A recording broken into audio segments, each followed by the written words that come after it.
I always loved, personally, the fast food restaurants. I know, cliche. But in all fairness, it has some things for me that you could call nostalgia. Of this nostalgia, the place that holds the most for me is Arby's. One of my favorite restaurants, and the very much most controversial one when it comes to taste. This story starts roughly 4 months ago. You see, I live in Kalamazoo, Michigan, and the Arby's here had quite a stir up when something called the Diablo Chicken Sandwich was released. Of these sandwiches, the Diablo had actually caused some problems, as people would line up in droves for, well, the sandwich. Of these people, one of them was my friend, another was me, and we were trying to get one of these. So, basically, if you don't know anything about Arby's, they close at 5:30 ever since the pandemic, at least in Michigan. We got there and we just got that order. And as we're walking out, well, the store closes. A guy could have been 6'1", 6'3", I'm not sure, but this fucker was tall.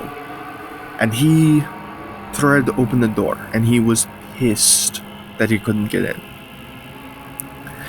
Me and my friend briskly walked to the car, and once we get in, we lock the doors and start recording because we think this is going to go badly. So, what we do is we watch. We make sure nothing goes south, and if it does, we'll have evidence. This is where things got brutal. One of the employees comes out and says something, but I'm assuming along the lines of, "Sorry, we're closed," or "You have to leave." The employee then shut the door and walked out the back. At this point, the customer went full ballistic, clawing at the door, trying to rip it open, and then, well, basically, he pulls out a gun and starts shooting at the door. He breaks the window, and then he goes in. At this point, all the employees had fled out the back, so here's this guy just raiding the Arby's for sandwiches. And we see him come out with like some 50 sliders and a bunch of Diablo chickens, and we wondered, is this because of the craze? This guy then sees us. And he asks if we recorded it, so of course we lie.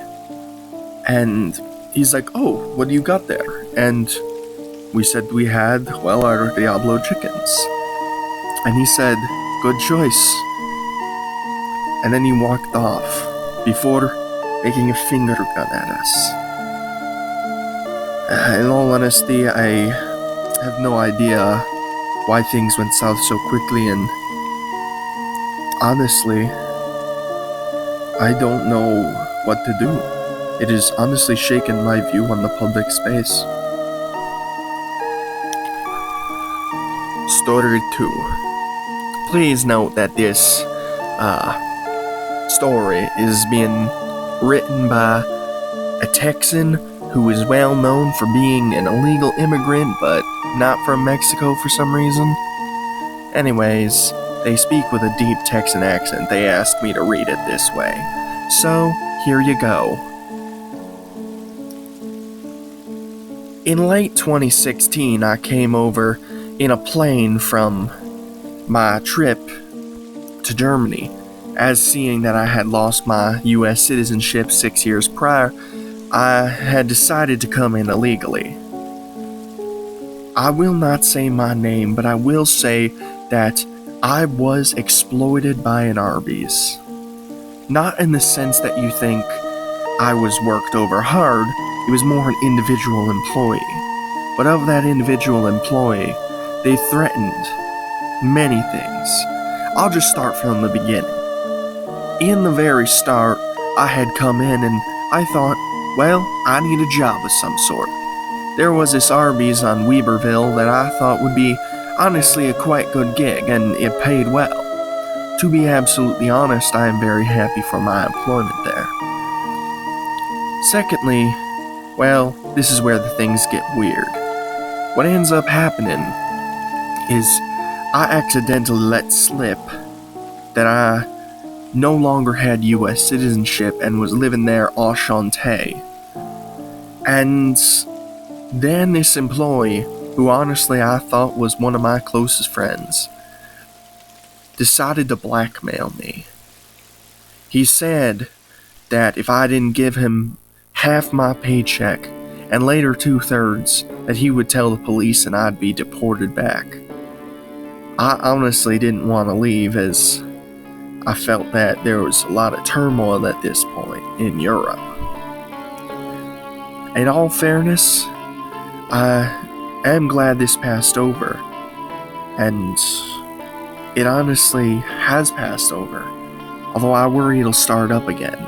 In case you're wondering how it stopped, that guy turned out to be in the drug trade, and very common he would make frequent trips from Weberville down, or I guess west, to Albuquerque, and because of that, well, I think they caught him. So, crazy ex-friend druggie / drug dealer, let's never meet again.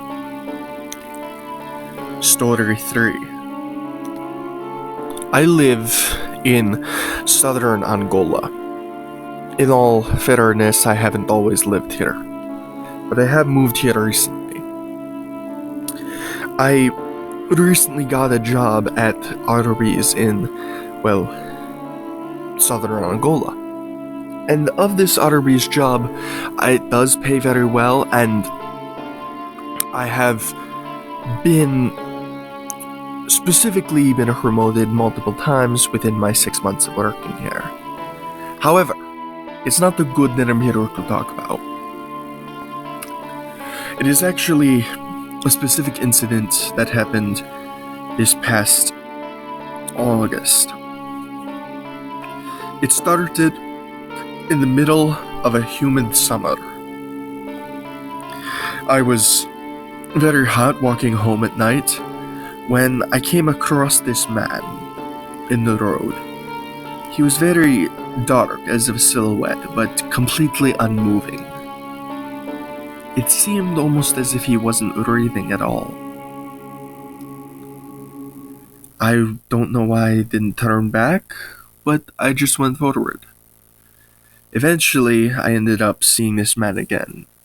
This time he was following me, but every time I looked at him, he was completely motionless.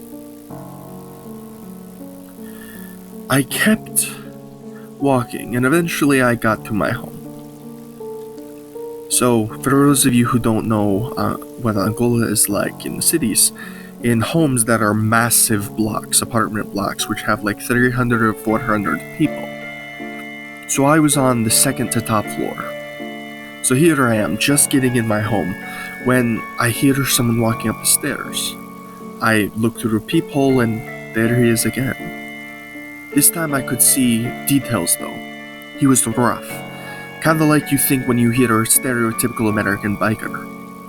He had a long beard, leather jacket, and he had a tattoo that I couldn't tell what it was at the time, but I could have sworn that it was the Mossad symbol. I don't know why I didn't put it together that this was a horrible man. So, I put on my favorite, music, and try to drown the guy out, make him think that there's more people here. When he knocks the door, I saw you come in. You are not alone. Open the door, or what I will do to you is 1,000 times worse than what will happen if you just open it. I was honestly in sheer panic. I didn't know what to do.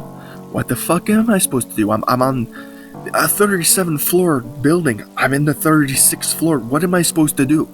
jump out.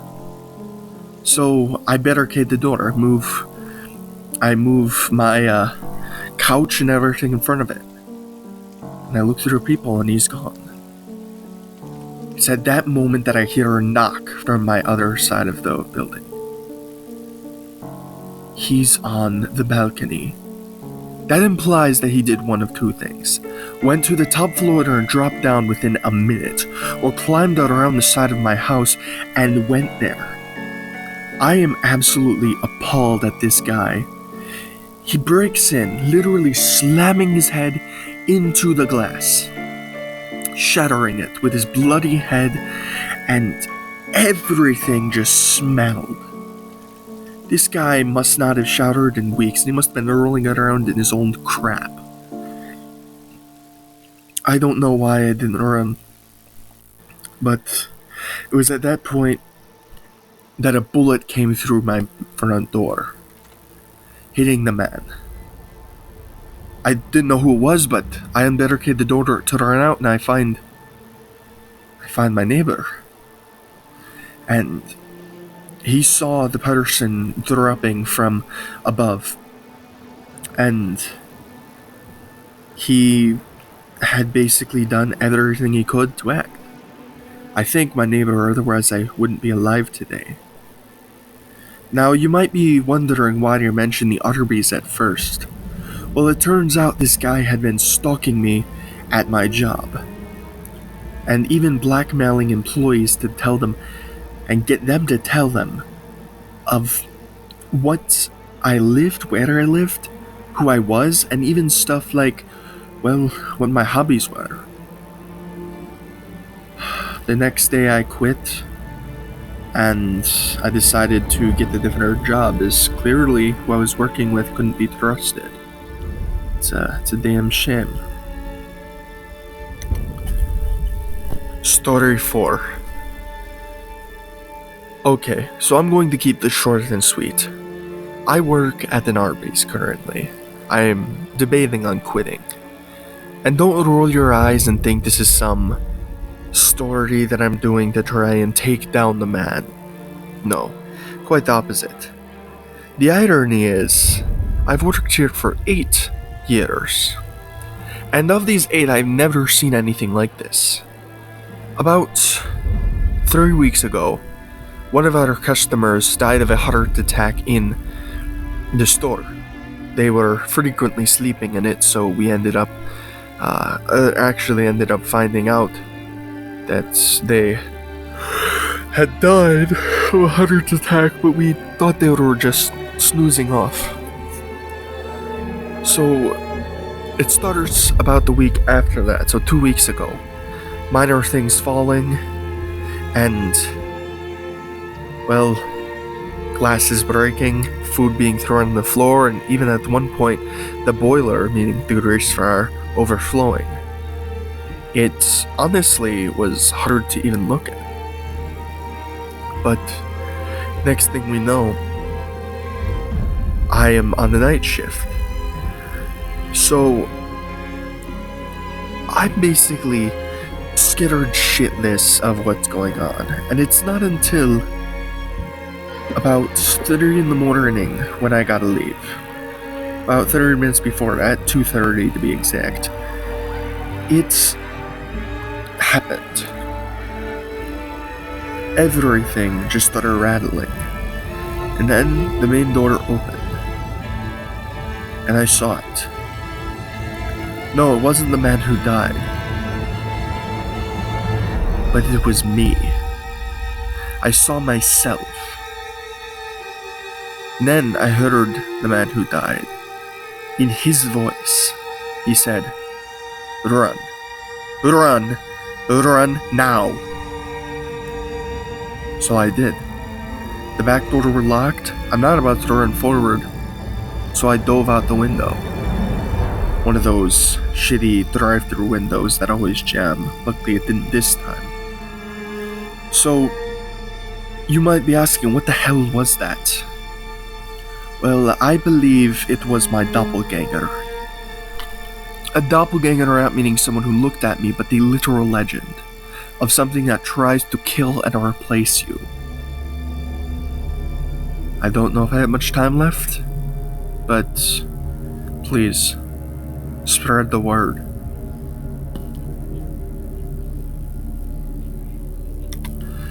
Alright, I just want to say thank you for watching all the way through, or I guess listening.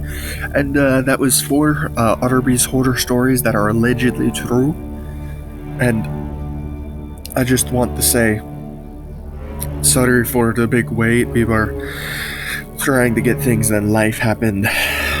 We ended up getting hacked with this What Have You Done channel. It's weird because, like, it only has like 7 views to its name and 2 subscribers.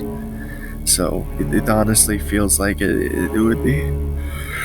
But yeah, we got something in 2 weeks, Christmas special, or I guess holiday special, which we will have a mega collab, and we're still working on that, but I hope you enjoy. Also, don't forget to like and subscribe to What Have You Done. And when we hit 1,000 subscribers, I will remember the first 100 people to subscribe, and I will read them off. Also, have a nice one. And remember, if you see something, don't forget